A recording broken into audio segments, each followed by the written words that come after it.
Bismillahirrahmanirrahim. Alhamdulillahirabbil alamin wa bihi nasta'inu ala umuri dunya waddin wassalatu wassalamu ala sayyidina Muhammadin wa ala alihi wa sahbihi ajma'in.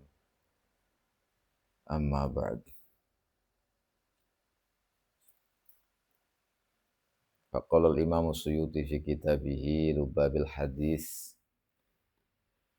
rahimahullahu ta'ala wa nafa'ana bihi wa bi'ulumihi wa bi'ulumina fid dharain. Amin radhiyallahu anhu min qala wa qala sallallahu alaihi wasallam innal malaikata yatakarrahuna minal mutakallimina fil masjid bi kalamil lahwi wal jawri. Tentang masalah masjid, perlu kita perhatikan bahwa masjid itu adalah Baitullah.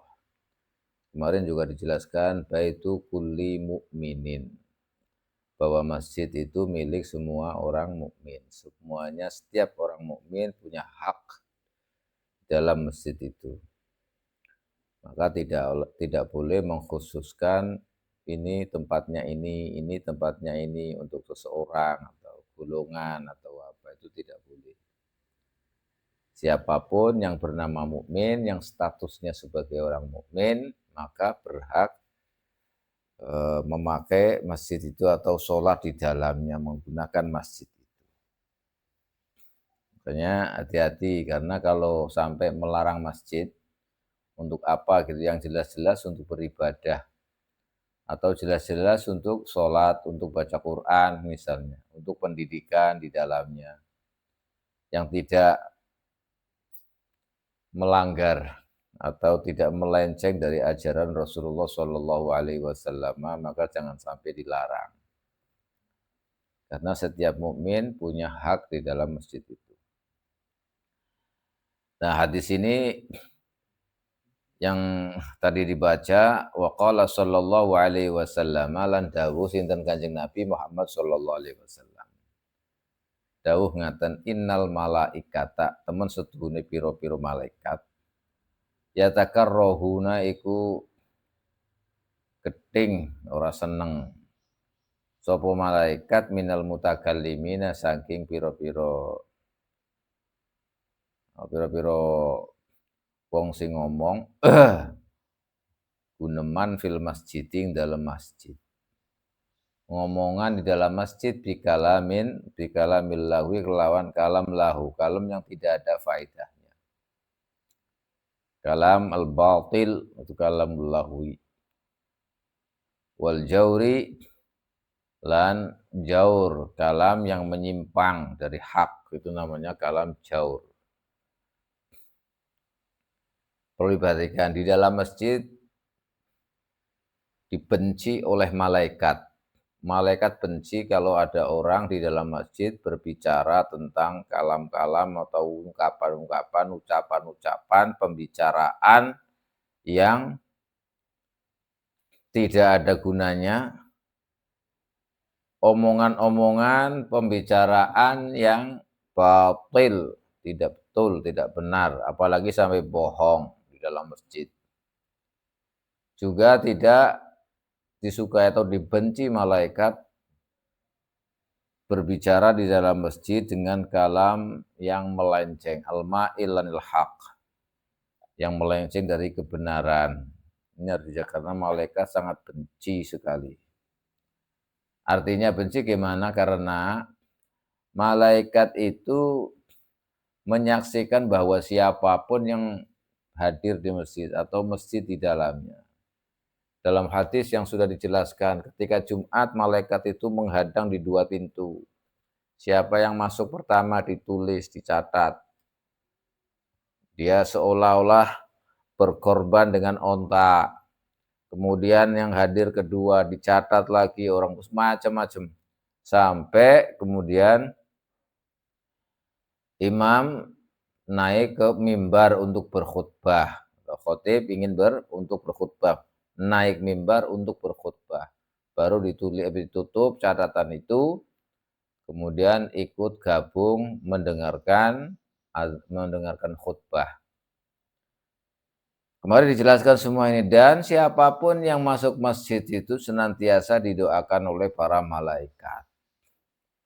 dimintakan ampunan oleh para malaikat, dikepung oleh para malaikat selama berada di dalam masjid. Maka ketika orang masuk masjid itu aman, hatinya damai, tentram. Ini masjid karena Baitullah. Baitullah itu baitu kulli mu'minin. Nah, kalau ada kita ini di dalam masjid ngomong yang tidak-tidak, ngomong bohong, ngomong yang tidak betul, yang tidak benar, malah omongan-omongan yang tidak ada gunanya. Omongan-omongan yang melenceng dari kebenaran, kebohongan, ngapusi, menipu, dan lain-lain, ini tidak diperkenankan, dibenci oleh malaikat. Dibenci oleh malaikat. Imam Syafi'i secara spesifik ketika menjelaskan tentang Allahu, Imam Syafi'i itu apa kullu ma yulhihi an dzikrillah. Jadi kalau Imam Syafi'i mendefinisikan daripada yang namanya kalam Allahu itu adalah setiap kalam yang bisa melalaikan diri dari mengingat Allah. Apa saja ungkapan, bicara, ya, ucapan, yang ucapan itu bisa melalaikan diri kita ingat Allah, maka itu disebut lahu. Maka ungkapan atau ucapan pembicaraan di dalam masjid, sayojanya dan sejatinya harus sesuai dengan tuntunan syariat agama, yaitu kalam-kalam yang menyejukkan, yang mengingatkan diri kita kepada Allah Subhanahu wa Ta'ala. Pengajian, ya, misalnya belajar ilmu agama, ini masjid. Kemudian baca Al-Quran, baca hadis. Ini yang seharusnya diungkapkan. Jangan sampai berbicara, ngobrol, ngomong yang tidak ada faedahnya. Karena itu dibenci oleh para malaikat. Malaikat yatakarrahuna minal mutakallimina fil masjid bikalamil lahwi wal jawr. Apalagi sampai menyinggung sana sini, ghibah di dalam masjid, ini tidak diperkenankan, dibenci, sangat dibenci oleh malaikat. Bukannya malah tambah pahala, malah mendapatkan dosa, berbuat dosanya di dalam masjid. Nanti di akhir masjid akan protes, dia seorang yang zalim karena tidak menggunakan masjid sebagaimana mestinya.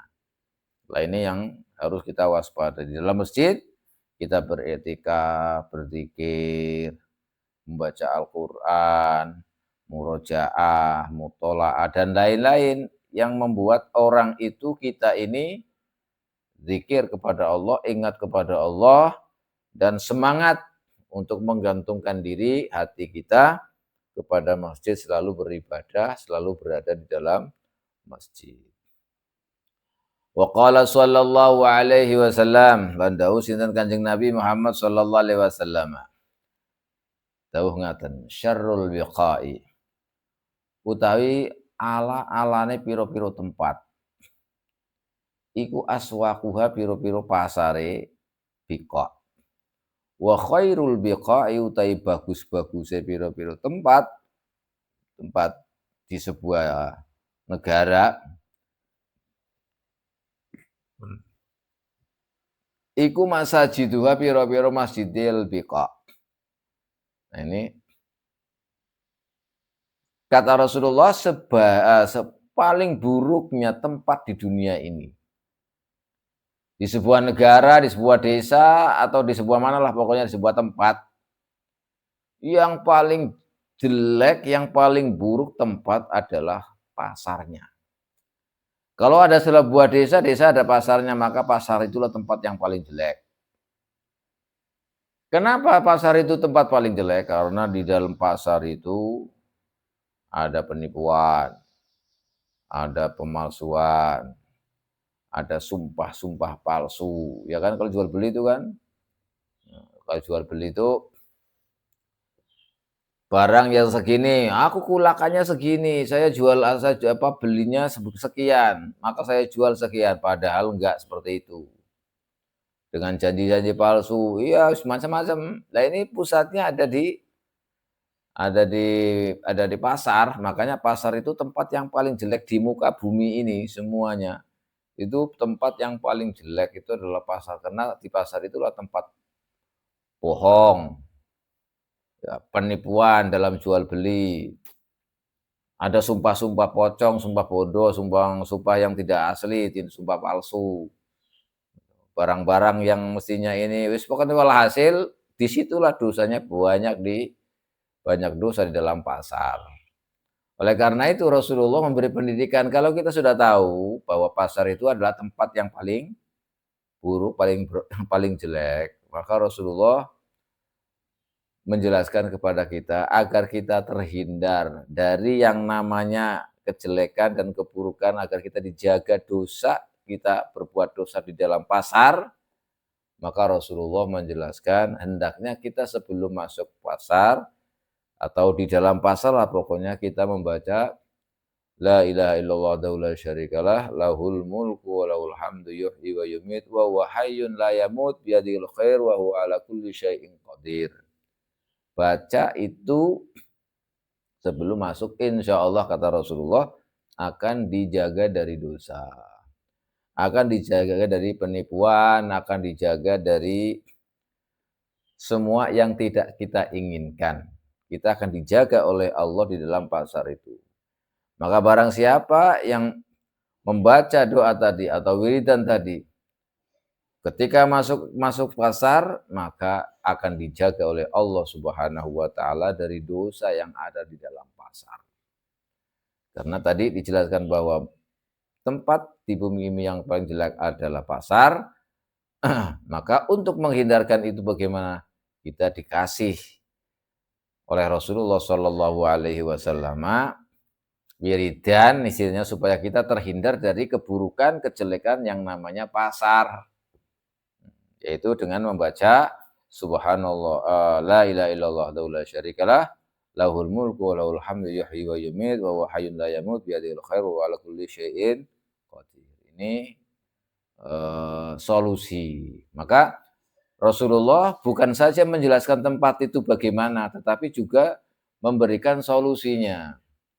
Jadi ketika kita membaca wiridan tadi yang diberikan oleh Rasulullah, kita akan dijaga. Maka inilah bentuk rahmat yang diberikan Rasulullah, kasih sayang Rasulullah kepada kita. Jelaskan semuanya, ini tempat begini, maka hendaknya baca begini. Jadi bukan saja menjelaskan itu tempat tidak baik, ini tempat baik, tapi bagaimana caranya kalau kita sudah tahu bahwa itu adalah tempat yang tidak baik, maka hendaknya kita membaca tadi la ilaha illallah wahdahu la syarikalah lahul mulku wa lahul hamdu yuhyi wa yumiit wa huwa hayyun la yamut biyadihil khair wa huwa ala kulli syai'in qadir. Ini mau ke pasar atau ke mall misalnya ya, yang pokoknya yang tempat-tempat jual beli itulah istilahnya. Yang tempat-tempat jual beli agar kita terhindari dari dosa-dosa yang ditimbulkan atau keburukan-keburukan yang ditimbulkan dari tempat itu, kita membaca itu tadi. Nah, ini kata Rasulullah, syarrul biqa'i aswaquha.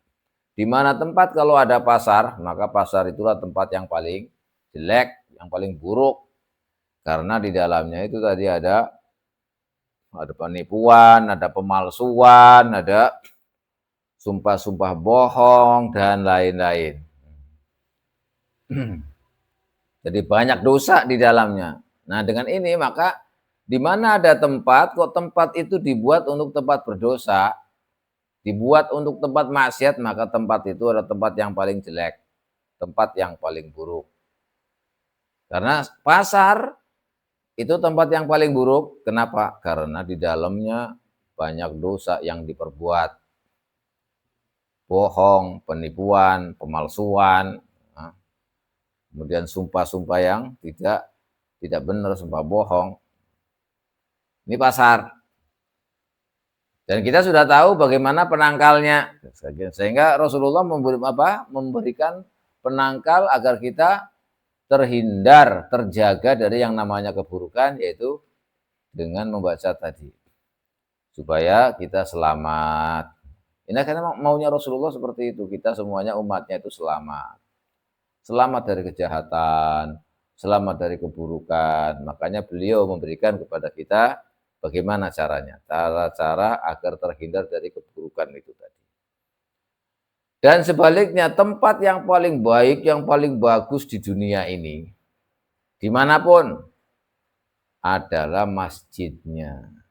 Di mana ada desa, maka tempat atau kampung atau apa, di mana ada itu, ada perkampungan, kalau ada masjidnya, maka tempat yang paling bagus, yang paling baik adalah masjidnya.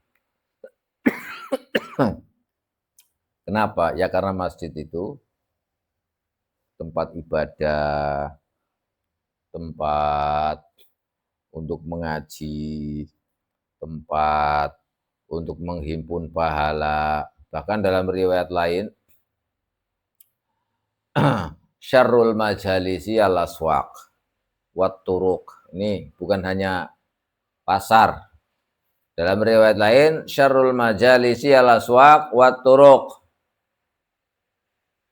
Paling buruk-buruknya tempat duduk atau tempat lah pokoknya, kita jangan sampai ngobrol-ngobrol atau cangkruan, nongkrong di pasar.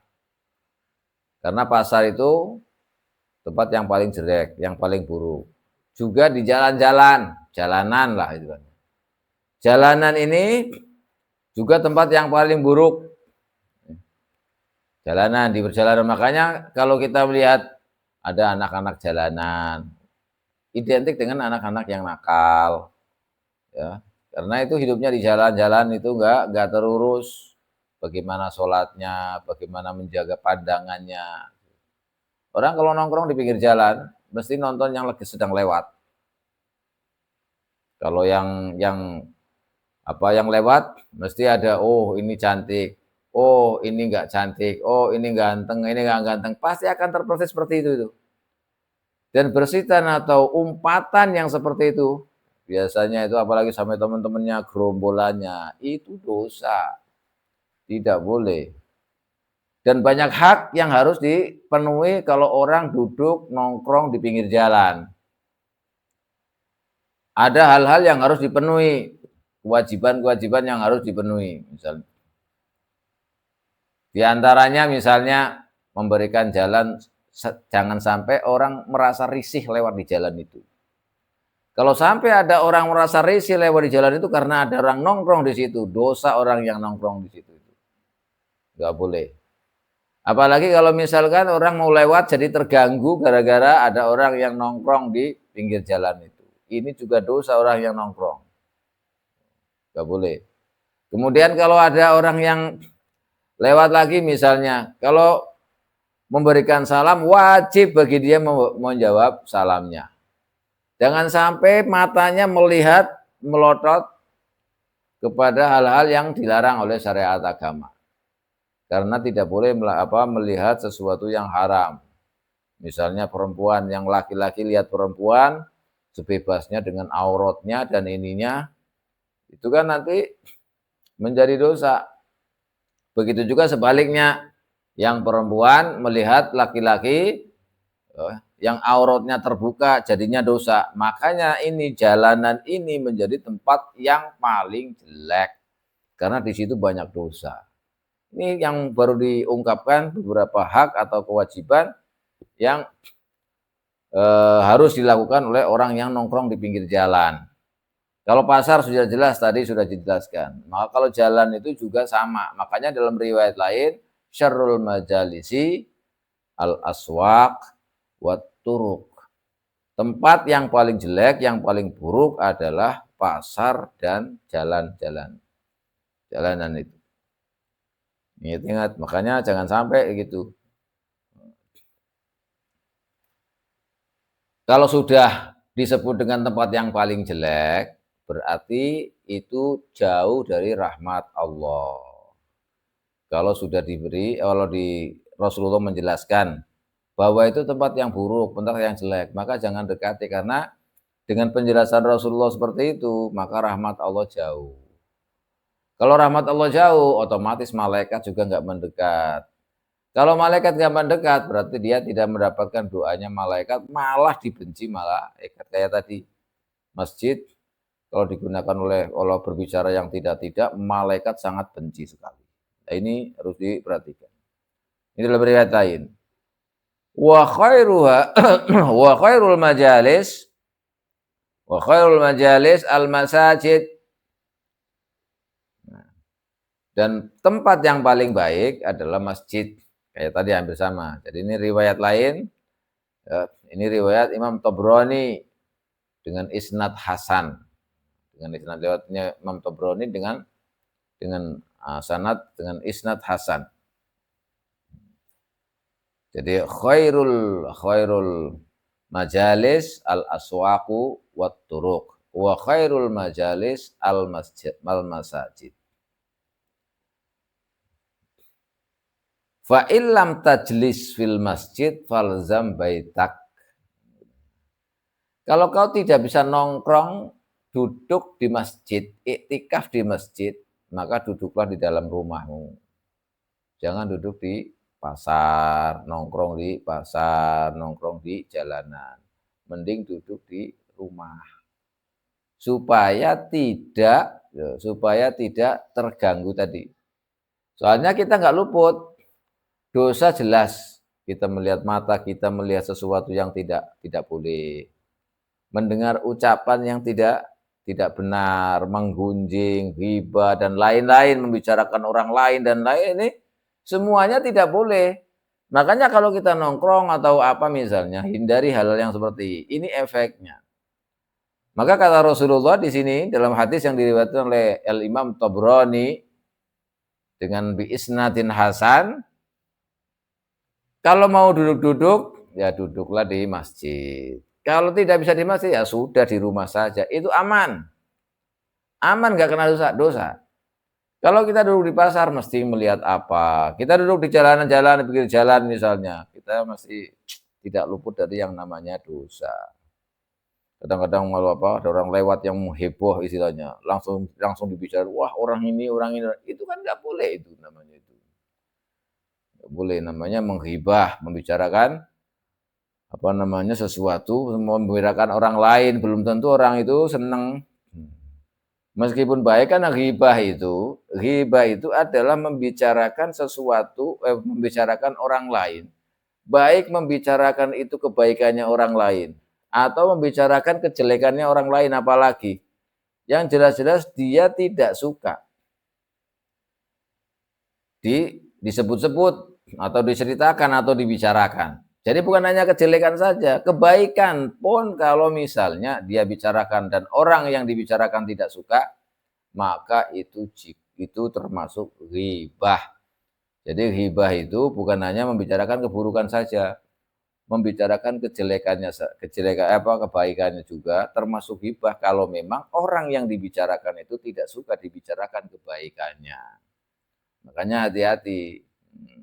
Cukup misalkan kita mengagumi seseorang ya kita ucapkan Masya Allah. Cukup kita ucapkan Masya Allah, Barakallah, Tabarakallah, Masya Allah, Tabarakallah. Misalnya la haula wa la quwata illa billah. Misalnya. Nggak usah dibicarakan kemana-mana, diceritakannya. Itu jadinya, kalau mau cangkruk, mau nongkrong, yang penting di dalam rumah saja. Aman dari dosa. Ini. Khairul majalis syarrul majalis al aswaq wa turuq wa khairul majalis al masajid fa illam tajlis fil masjid falzam baitak. Seburuk-buruk tempat adalah tempat duduk adalah pasar dan jalan.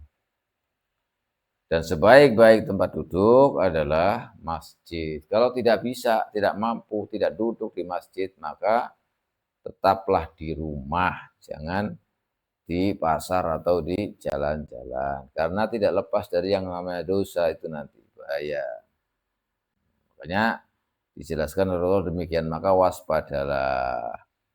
Maka waspadalah. Jangan sampai menimbulkan kegaduhan. Kita mestinya harus menimbulkan ketenangan, ketentraman. Jangan sampai ada orang mau lewat terganggu gara-gara kita ada di situ. Tidak boleh. Apalagi sampai kemudian menyakiti atau mengejek orang siapa yang lewat misalnya. Waduh, ini lebih parah lagi. Atau menggoda atau apa, ini nggak boleh. Nah, tambah dosa malahan. Sudah duduknya itu tidak baik, malah menggoda seperti tadi itu juga berdosa. Maka disebut tempat yang paling jelek, tempat yang paling buruk. Ini.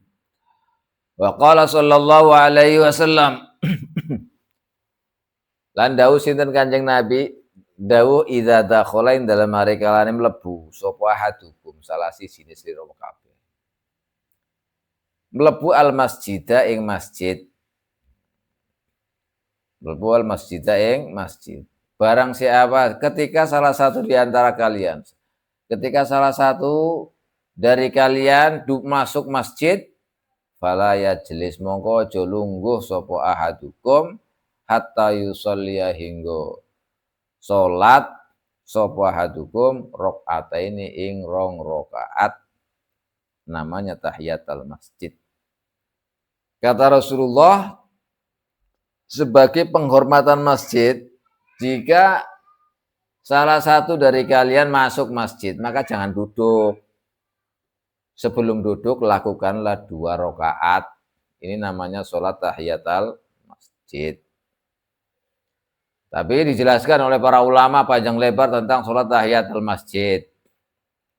Ya, tentang sholat tahiyatul masjid. Sholat tahiyatul masjid itu salah satu sholat sunnah yang laha sabab, yang punya sebab.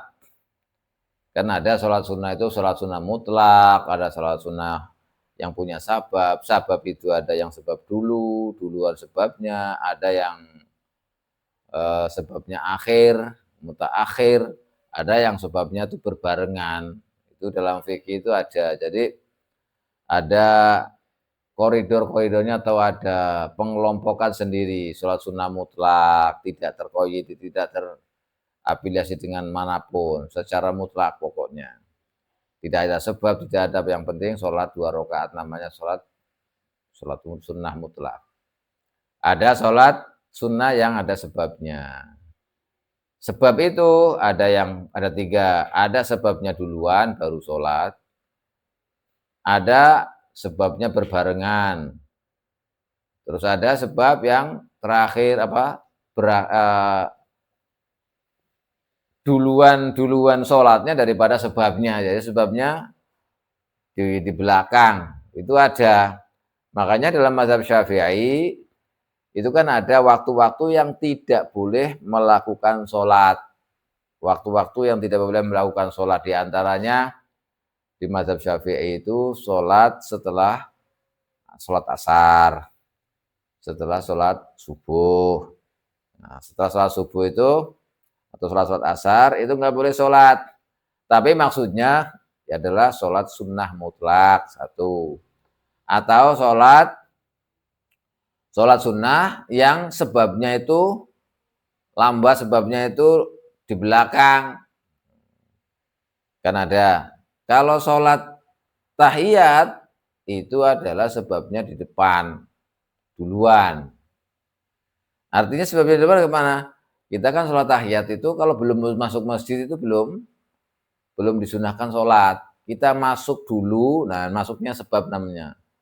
Setelah masuk baru sholat. Ini namanya sebabnya duluan. Ada sholat yang berbarengan sebabnya, yaitu sholat kusuf. Kalau sholat kusuf, maka nggak apa-apa. Ada sholat yang sebabnya itu di belakang, seperti sholat sunnah ihram. Sholat sunnah ihram. Sholat ihram itu misalnya kita kan mau ihram haji atau ihram umroh lah ya, kita mau labbaik itu. Maka sebelum melakukan ihram itu kan disunahkan sholat. Sholatnya sholat apa? Sholatnya sholat sunnah ihram. Nah kalau sholat sunnah ihram seperti ini, nah ini dijelaskan oleh ulama kita mazhab Syafi'i tidak boleh sholat setelah asar, tidak boleh sholat setelah subuh, yaitu di dua macam, yaitu sholat sunnah mutlak tadi, tidak ada sebab, tidak ada apa. Pertama, sholat mutlak yang tidak ada ikatan apa itu namanya sholat mutlak. Yang penting sholat 2 rakaat tanpa sebab, tanpa apa pokoknya, ini namanya sholat mutlak. Yang kedua adalah sholat yang sebabnya itu terakhir. Jadi sholat dulu baru ada sebabnya, gitu. Kayak sholat ihram tadi. Dua sholat ini itu yang tidak boleh sholat setelah subuh atau setelah asar. Nah kalau selain itu berarti misalnya kalau tahiyatul masjid kan sebabnya duluan, tidak apa-apa. Kita masuk masjid setelah asar misalnya, mau etikaf di sana menunggu sholat maghrib misalnya ya, maka kita boleh sholat tahiyat di situ, walaupun kita setelah sholat asar itu boleh. Atau setelah asar kita sholat qadha juga tidak apa-apa, qadha ini yang sholat-sholat dahulu. Atau kita tadi sholat asar belum sempat sholat sunnah misalnya, setelah mau masuk masjid mau sholat sunnah ternyata imamnya sudah takbir, maka ikut gabung langsung sholat asar sama imam, tapi belum sholat sunnah dianya, qobliyahnya belum, maka ikut sholat imam dulu. Setelah sholat imam kemudian setelah wiridan dan lain-lain ya, sudah selesai, kemudian bangun untuk sholat qobliyah, itu nggak apa-apa. Begitu sholat subuh juga nggak apa-apa. Kalau kita terlambat nggak sempat melakukan sholat qobliyah, maka lakukan setelah asar tidak apa-apa. Sholat subuh juga demikian, nggak sempat sholat 2 rakaat subuh, maka setelah sholat subuh sholat 2 rakaat qobliyah juga tidak apa-apa. Ini dijelaskan oleh para ulama. Kenapa? Karena kalau sholat rawatib itu waktunya adalah ikut sholat fardu. Jadi waktunya sholat rawatib, qobliyah ba'diyah, itu waktunya adalah ikut sholat fardu waktunya. Jadi belum selesai waktunya. Selama sholat fardunya itu masih ada waktu, maka sholat rawatib itu masih ada waktu. Ini perlu dipahami. Ini jelaskan oleh semua di kitab-kitab fikih mazhab Syafi'i itu ada itu. Kenapa? Karena tadi bahwa itu adalah sholat rawatib yang tidak boleh sholat setelah asar, sholat setelah subuh itu adalah sholat tadi sholat mutlak atau sholat yang sebabnya itu di belakang. Yang tadi sudah dijelaskan. Kalau tidak seperti itu maka boleh sholat qadha, sholat rawatib atau sholat yang ada sebabnya tadi, yang sebabnya di depan atau sebabnya itu berbarengan, sholat kusuf misalnya. Nah, itu tidak apa-apa. Ini harus dipahami. Jadi ini sudah dijelaskan oleh para ulama di mazhab kita Syafi'i. Nah, kata Rasulullah, ketika salah satu dari kalian masuk masjid maka jangan duduk, sehingga dia itu sholat 2 rakaat. Ini 2 rakaat ini namanya sholat tahiyatul masjid. Nah, sholat tahiyatul masjid itu tadi salah satunya sudah disebutkan. Jadi penghormatan masjid istilahnya. Penghormatan masjid. Kita untuk menghormati masjid dengan sholat 2 rakaat.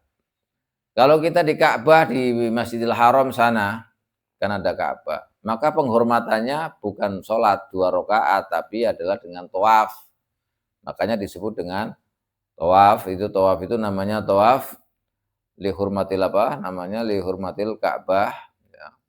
Tasyrifan laha. Jadi bukan tahiyatul masjid. Bukan tahiyatul masjidnya itu pakai dengan sholat, tapi dengan tawaf. Dengan tawaf itu ya keliling 7 putaran. Jadi tempat-tempat yang seperti ini kita harus ihtiram. Nah kalau langsung duduk bagaimana? Makruh, hukumnya makruh. hukumnya makruh karena ini ada nas agar tidak duduk kecuali misalkan kita masuk masjid, sudah masuk masjid, nah, khotib, nah, yang sedang khutbah itu misalnya Jumat, sudah hampir kalau kita sholat mesti ketinggalan Jumatan itu, malah tambah gaduh itu, misalnya tinggal sedikit, selesai khutbahnya karena terakhir misalnya. Ya jangan duduk, misalnya kalau ini tunggu aja sebentar langsung ikut sholat Jumat, Jumat. Tapi kalau misalkan masih khutbah masih lama istilahnya, yang dibaca muqaddimahnya rukun-rukunnya khutbah sudah semuanya, lagi penjelasan tentang apa ini kan, maka datang ke masjid kemudian sholat juga nggak apa-apa. Ini mazhab kita, mazhab Syafi'i, karena berbeda nanti dengan mazhab Hanafi, dengan mazhab Maliki itu berbeda. Nah, dalam hal ini mazhab kita sama dengan mazhab Hambali. Jadi tidak boleh duduk kecuali sholat dulu. Kecuali dalam keadaan ya memang tidak sengaja, tahu-tahu lupa duduk nggak sengaja, maka dia bangkit untuk sholat. Karena ini pernah terjadi saat Rasulullah Shallallahu Alaihi Wasallam sedang khutbah, ada seorang masuk, setelah masuk kemudian duduk, setelah duduk ditanya oleh Rasulullah, pada saat itu Rasulullah sedang khutbah, "Atusalliya?" "La," jawab, "apa kamu sudah sholat?" "Belum." "Ya, nakum sholli." Suruh berdiri kemudian disuruh sholat. Itu ada hadisnya itu, makanya kemudian tata cara kita masuk masjid, ya yang paling bagus jangan lupa kita sholat 2 rakaat dulu, namanya sholat tahiyatil masjid. Kalau kelupaan duduk sebentar, kemudian ingat, aku belum tahiyatul masjid, langsung bangun untuk sholat 2 rakaat. Tapi kalau sudah masuk masjid, dan dia sengaja duduk, tidak ada niatan untuk tahiyatul masjid, maka sudah nggak ada kesunahan untuk sholat tahiyatil masjid. Ini perhatikan, ini hukum fikihnya. Jadi kita harus paham. Jadi tata caranya, aturannya itu ada semua. Bagaimana ketika kita masuk masjid? Kalau masuk kemudian langsung duduk, nggak ada niatan untuk sholat tahiyatul masjid, ya sudah, berarti sudah tidak disunahkan lagi untuk sholat tahiyat. Tapi kalau masuk masjid kemudian lupa sehingga dia duduk, maka dia masih disunahkan berdiri saja, nggak apa-apa untuk sholat tahiyatil masjid. Ini salah satu penghormatan, kita harus menghormati, memuliakan daripada masjid. Ketika kita masuk, ya hendaknya kita sholat 2 rakaat yang disebut dengan sholat tahiyatil masjid. Tapi bisa misalnya kita baru masuk, bukan hanya 2 rakaat loh ya. Kalau misalnya kita masuk masjid, kita nggak bisa sholat tahiyatul masjid karena ketika masuk sudah qomat, sudah iqamatis sholat. Dan sebentar itu waktu nggak sempat mesti untuk sholat tahiyatul masjid. Ya udah langsung ikut gabung sama imam. Kalau sudah sama gabung sama imam, dia berarti sudah dapat itu. Menghormati masjid sudah dapat pahalanya. Jadi artinya tidak melakukan hal yang makruh. Tidak melakukan hal yang makruh. Boleh langsung sholat. Demikian sampai di sini. Insya Allah nanti kita lanjutkan kembali. Tentang masalah masjid ini masih banyak hadis yang belum kita baca. Mudah-mudahan bermanfaat, bisa dipaham, dan menjadikan kita difutuh oleh Allah Subhanahu wa Ta'ala, diberi keberkahan oleh Allah di sisa umur kita, di waktu-waktu kita, di amal-amal kita semuanya, di perjalanan kita di dunia ini diberkahi oleh Allah Subhanahu wa Ta'ala sehingga kita mati husnul khotimah. Amin ya rabbal alamin. Demikian wallahu a'lam.